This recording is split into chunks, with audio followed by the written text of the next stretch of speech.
ननद भाभी पे गई है। अरे आपने सुना, वो शिवानी की दोस्त थी ना तेजस्वी, वो किसी लड़के के साथ भाग गई। क्या? हरे राम, पता नहीं क्या हो गया आजकल की लड़कियों को, ना लाज रही है ना शर्म। वही तो, उसके माता पिता बेचारे शर्मिंदा हो रहे थे। शिवानी, तू ऐसी लड़कियों से दूर ही रहा कर, समझी? और नहीं तो क्या, कोई जरूरत नहीं है ऐसी लड़कियों से दोस्ती करने की बेटा। लेकिन मम्मी पापा आप ही तो कहते थे कि शिवानी पढ़ाई में काफी होशियार है, हमेशा पहला नंबर आती है, किसी और चीज में कभी ध्यान नहीं देती, उसी के साथ रहा कर।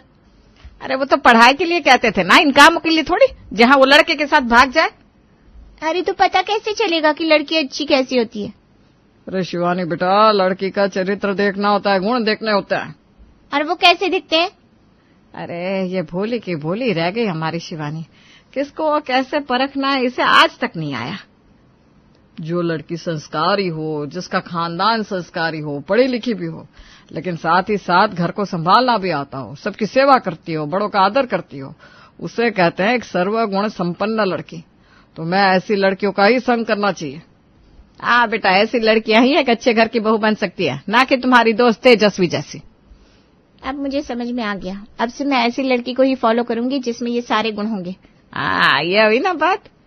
दिव्या मेहता परिवार की छोटी बेटी थी, जिसे ज्यादातर दुनियादारी की और इंसानों की परख नहीं थी। उसे तो कोई जो कह देता वो उसी को सच मान लेती थी। उसकी माँ ने कहा कि तेजस्वी अच्छी नहीं, तो वो उसे सच मान बैठी। लेकिन उसका बड़ा भाई बिल्कुल ऐसा नहीं था। अर्जुन एक बहुत ही सुलझा हुआ समझदार लड़का था और अपनी जिंदगी के फैसले खुद करना जानता था। हाँ माँ, मैं जानता हूँ कि आप लड़की के माता पिता को जानते हैं और लड़की से भी आप बहुत बार मिल चुके हैं, लेकिन मैं अपनी शादी का फैसला खुद करना चाहता हूँ। मैं पहले लड़की से मिलूंगा, फिर तय करूंगा कि हम दोनों शादी कर सकते हैं कि नहीं। इसका मतलब तुम्हें हम पर भरोसा नहीं है? माँ ऐसी बात बिल्कुल नहीं है, मुझे आप पर पूरा भरोसा है, लेकिन मैं यूं ही पूरा जीवन किसी के साथ बिना उसे जाने नहीं बिता सकता हूँ। आपके कहने पर मैं सगाई नहीं कर सकता हूँ। पहले हम लड़की से उसके घर वालों से मिलेंगे, उसके बाद मैं तय करूंगा कि मुझे उससे शादी करनी है कि नहीं। आशा, मुझे लगता है कि अर्जुन सही कह रहा है, हमें उसे फोर्स नहीं करना चाहिए। उसकी जिंदगी है, वो खुद फैसला ले सकता है इस बात का कि कौन उसका जीवन साथी बनेगा। ठीक है, अगर आप दोनों की यही मर्जी है तो फिर हम कुछ नहीं कहेंगे। हम कल ही शिवानी के घर चलते हैं, वहां हम उनके माता पिता से भी मिल लेंगे और सारी बात भी साफ हो जाएगी। लेकिन माँ, हम कह देते हैं, अगर हमें लड़की पसंद नहीं आई तो हम साफ साफ ना कह देंगे। हाँ अर्जुन बेटा, हम तुम्हारे साथ हैं। बाद में जिंदगी में रोने से अच्छा है कि पहले ही मना कर दो। आशा की पहचान के कोई दूर के रिश्तेदार थे, जिनकी बेटी शिवानी को आज आशा और उसका परिवार अपने बेटे अर्जुन के लिए देखने जा रहा था। अर्जुन ने साफ साफ कहा था कि वो पहले शिवानी से बात करेगा और उसने ऐसा ही किया। आपको बुरा तो नहीं लगा कि हमने आपसे पहले बात करनी चाहिए? सच कहे तो अगर आप बात नहीं करते तो हमें बुरा लगता। जी, हम कुछ समझे नहीं। अगर आप अपनी मम्मी के कहने पर हमसे शादी कर लेते तो हमें लगता कि आपका खुद का कोई ओपिनियन ही नहीं है, लेकिन आपने पहले हमसे बात करना सही समझा, इसके लिए थैंक यू। हमें भी अच्छा लगा कि आप इतने खुले विचारों की हैं। नहीं तो हमारे समाज में तो लड़कियों को कहाँ हक दिया जाता है अपनी बात रखने का। हमें लगता है कि लड़का हो या चाहे लड़की, उनके विचारों का सम्मान करना बहुत जरूरी है, और हमें वो लोग पसंद है जो अपनी बात को खुलकर कहते हैं, जैसे आपने कही। इसका मतलब हम आपको पसंद है? अब वो तो आप खुद ही समझदार हैं। अर्जुन और शिवानी की बातचीत के बाद उन दोनों को एक दूसरे के साथ काफी अच्छा लगा और उनके माता पिता भी इस रिश्ते से काफी खुश थे। दोनों का रिश्ता तय हो गया और अगले महीने शादी का मुहूर्त भी निकल गया। भैया, आपको शिवानी जी इतनी पसंद आ गई एक ही बार में? हाँ, तो किसी इंसान को जानने के लिए थोड़ी देर ही काफी होती है। अच्छा, तो आपको सबसे अच्छा क्या लगा शिवानी जी में?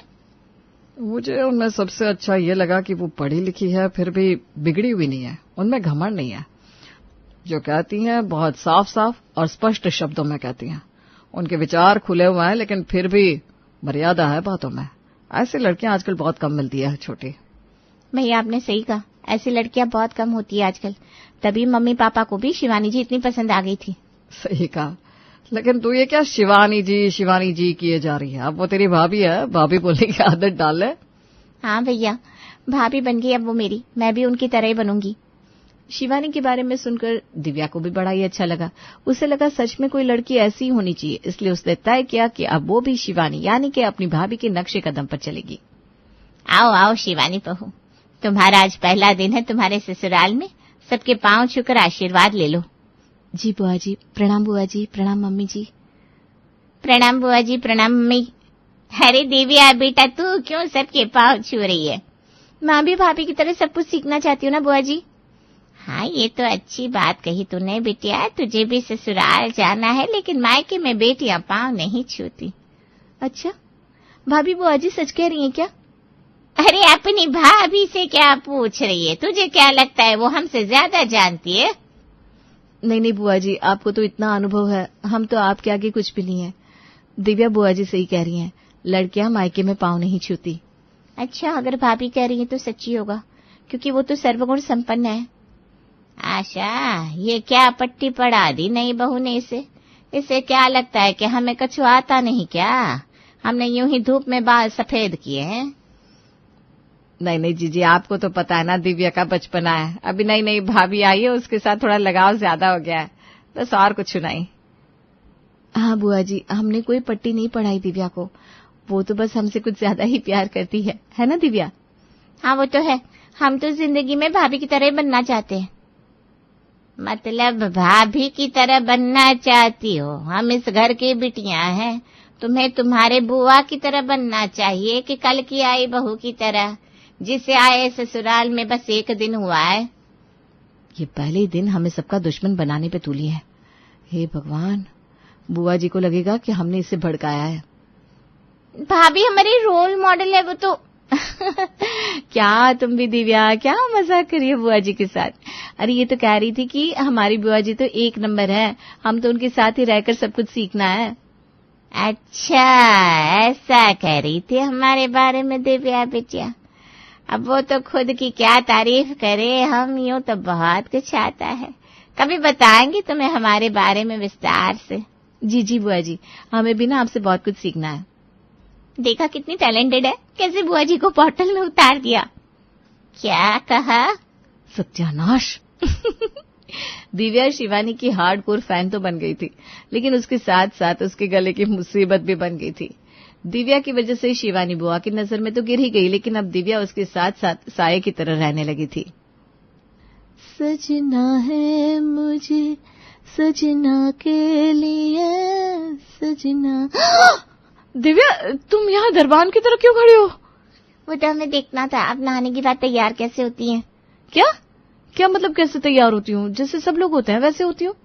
नहीं भाभी, आपकी बात कुछ अलग है। आप इतनी अच्छी लगती हैं, अच्छी तरह से साड़ी पहनती हैं, जिस तरह से लिपस्टिक लगाती हैं, जिस तरह से आप पाउडर लगाती हैं, मुझे ना सब कुछ आपसे सीखना है। लेकिन तुम मुझसे ज्यादा अच्छी दिखती हो दिव्या, और अच्छे से तैयार भी होती हो। मुझे तो ठीक से मेकअप करना भी नहीं आता। नहीं भाभी, आप किस तरह से तैयार होती हो मुझे सीखना है। आपको सब कुछ आता है, मुझे बिल्कुल आपकी तरह बनना है। अरे लेकिन मैं तो इस घर की बहू हूँ, तुम्हें क्यों साड़ी पहनकर घूमना है? भाभी मैं बिल्कुल आपकी तरह बनना चाहती हूँ, मुझे आपकी तरह एक सर्वगुण संपन्न बहू बनना है। प्लीज मुझे अपने चरणों में ले लीजिए। तुम्हारी तबीयत तो ठीक है ना? क्या बोल रही हो तुम? सब लोग कहते हैं आप एक परफेक्ट बहू हैं, मुझे भी आपकी तरह बनना है। मैं आज तक किसी भी चीज में अच्छी नहीं रही हूँ, मुझे प्लीज आप अपने जैसा बना दीजिए। प्लीज प्लीज भाभी। अरे हाँ ठीक है, बस बस बस चलो, मैं तुम्हें साड़ी पहनना सिखा देती हूँ, आओ। शिवानी के पास कोई ऑप्शन नहीं था दिव्या को मना करने का, लेकिन जब बात हद से बढ़ने लगी तो शिवानी के सब्र का बांध भी टूट रहा था। रात के 2 बज रहे हैं, दिव्या शिवानी का दरवाजा खटखटाती है। क्या हुआ छोटे, इस वक्त हमारे कमरे में? तेरी तबीयत तो ठीक है ना? हाँ मैं बिल्कुल ठीक हूँ। अरे ठीक है, तो फिर यहाँ क्या कर रही है इतनी रात को? अरे मैं भाभी को देखने आई थी। इतनी रात को तो भाभी को क्यों देखने आई है, और क्या देखने आई है? अरे पूरा दिन तो मुझे पता है वो क्या करती है, लेकिन मुझे एहसास हुआ कि मैंने उन्हें रात को सोते वक्त तो देखा ही नहीं कि वो कैसे करवट लेती हैं, कैसे सोती हैं, कैसे खर्राटे मारती हैं। इसलिए मैं ना आज उनके साथ सोने आई हूँ। क्या तेरा दिमाग तो ठीक है? हाँ मेरा दिमाग बिल्कुल ठीक है। आप हटो, मैं भाभी के साथ सोने जा रही हूँ। शिवानी ये सब क्या है? ये कह रही है कि ये तुमसे सब कुछ सीखना चाहती है, इसलिए ये यहाँ सोने वाली है। अरे दिव्या, इस वक्त यहाँ क्या कर रही हो? भाभी आपको देखने आई हूँ, आप किस तरह से रात को सोती हैं, सुबह कैसे तैयार होती हैं। अरे दिव्या, बना लो इससे शिष्या, पते की क्या जरूरत है तुम्हें? हम जा रहे हैं बाहर सोने, इसके साथ ही सो अब तुम। अरे हमने नहीं कहा इसे यहाँ सोने को, सुनिए तो। चलो अच्छा है, भैया यहाँ से चले गए, अब हम दोनों ना आराम से यहाँ सो सकते हैं। देखो दिव्या, हम तुम्हें सब कुछ सिखा देंगे, लेकिन ये कमरे में सोना ठीक नहीं है। हाँ, देखो तुम्हारे भैया को कितना बुरा लग गया। अरे भैया यूं ही नाराज होते रहते हैं, कल सुबह तक ठीक हो जाएंगे। अब चलिए सो के दिखाइए हमें कि किस तरह से सोती हैं आप।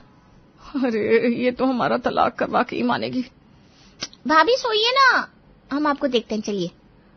हम कोई अजंता इलोरा की गुफा है जो तुम हमें देखना चाहती हो? यार कहाँ फंस गए हम। दिव्या शिवानी की जिंदगी में किसी ग्रहण की तरह चिपक गई थी। अब वो एक रात नहीं बल्कि हर रात को शिवानी के साथ आकर सोती थी, जिससे शिवानी और अर्जुन के बीच अनबन चालू हो गई थी। नहीं नहीं नहीं, हम दिव्या के कमरे में शिफ्ट हो जाते हैं। तुम दोनों ननद भाभी यहीं रहो, आराम से उसे सिखाओ क्या कैसे करते हैं, कैसे साड़ी पहनते हैं, कैसे खाना बनाते हैं, सब कुछ सिखाओ ना अपनी शिष्या को आप। अरे हम थोड़ी ना कह रहे दिव्या से कि यहाँ हमारे पीछे पड़ जाओ आत्मा की तरह। हम खुद भी परेशान हो गए उससे। लगता है अब हमें उसका कुछ बंदोबस्त करना होगा। एक काम करते हैं, हम उसके लिए लड़का ढूंढ लेते हैं। उसकी शादी हो जाएगी, अपने आप सीधी हो जाएगी। वैसे भी यहाँ भी तो वो सारे काम तुम्हारी तरह करती है, ससुराल में आराम से रह लेगी। हाँ, बात तो आपकी सही है। सही नहीं, यही सही है, यही बेस्ट है। हम आज से ही उसके लिए लड़का ढूंढना शुरू कर देते हैं। दिव्या की हरकतों से अब उसके भैया भाभी दोनों ही परेशान हो गए थे, इसलिए अर्जुन ने दिव्या के लिए रिश्ता ढूंढना शुरू कर दिया, जिससे इस घर से जल्दी से जा सके। हम तो कहते हैं यही सही है। जब देखो भाभी भाभी करती रहती है दिव्या, अब तो वो हमारी भी नहीं सुन रही।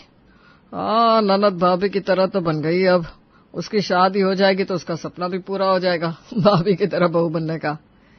हाँ, फिर उसका भूत शायद उतर जाए शिवानी की तरह बनने का, लेकिन वो तो बचपन से ही ऐसी है। बचपन से ऐसी मतलब? अरे पहले उसकी दादी थी, तब वो उनकी तरह बनना चाहती थी, फिर अपनी सहेली की तरह, कभी अपने टीचर की तरह, कभी तुम्हारी तरह। इसका मतलब है वो कभी अपने जैसी बनी नहीं, हमेशा ही दूसरों के सहारे रहती आई है। मैंने तो कितना समझाया है उसे, लेकिन कहते हैं ना, जब तक खुद से चोट नहीं लगती कोई समझता नहीं। बस उसके साथ भी वही है। अब क्या कर सकते हैं, किसी तरह उसकी शादी हो जाए। दिव्या का भाई उसके लिए एक अच्छा सा रिश्ता लेकर आता है, जिसके लिए आज दिव्या को शाम को तैयार होना था। आज शाम को अच्छे से तैयार हो जाना, ठीक है? लड़के वाले आ रहे हैं तुम्हें देखने के लिए। भाभी है ना, हम तो बिल्कुल भाभी की तरह तैयार होंगे, आप ही हमें तैयार कर दीजिएगा। भाभी, तुम्हें हमसे ज्यादा मेकअप की जानकारी है दिव्या, तुम्हें हमारी जरूरत नहीं है। नहीं भाभी, हमें तो आप ही तैयार करिएगा बस। ठीक है, फिर जैसा तुम कहो। दिव्या की जिद के आगे शिवानी को चुप रहना पड़ा। उसने दिव्या को तैयार कर दिया, लेकिन दिव्या अच्छी लगने की बजाय जोकर लग रही थी, और जब वो लड़के वालों के सामने आई तब उसका मजाक बनने लगा। बहन जी, आपकी बेटी तो सच में नमूना है। देखिए तो कैसे तैयार होकर आई है। लोगों ने कहा था ननद बिल्कुल भाभी पर गई है, लेकिन यहाँ तो कुछ और ही है। नहीं बहन जी, दिव्या को तो बहुत अच्छे तरीके से मेकअप करना आता है, लेकिन पता नहीं आज कैसे हो गया। चलो भाई, इस तरह की बहू नहीं चाहिए हमें। चलो भाई। ये सब क्या है दिव्या, ये किस तरह से मेकअप किया है तुमने? अरे हमने तो भाभी से कहा था कि कर दीजिए मेकअप, हमें क्या पता था वो ऐसा कुछ कर देंगी। हमने तो कहा था कि हमें नहीं आता है, लेकिन तुम ही जिद कर रही थी हमें आपकी तरह बनना है। हमसे गलती हो गई, हमें लगा आप सर्वगुण संपन्न है, इससे अच्छा तो हम खुद ही कर लेते। तो बस यही तो हम सब कह रहे बिटिया, हर कोई परफेक्ट नहीं होता, हर किसी की अपनी पसंद नापसंद और काबिलियत होती है, इसलिए खुद को पहचानो, किसी और की तरह मत बनो। अगर आज तुम खुद से तैयार हुई होती ना, तो तुम्हारा रिश्ता भी पक्का हो गया होता। आपकी बात सही है, हम बचपन से ही हर दूसरे इंसान की तरह बनना चाहते हैं, लेकिन हम कभी ये सोचते ही नहीं कि हम खुद भी कितने खास हैं। हर इंसान अपने आप में खास होता है बिटिया, बस उसे खुद को समझने की जरूरत है। खुद को वैल्यू करना सीखो, किसी और की तरह बनने से पहले। जी माँ,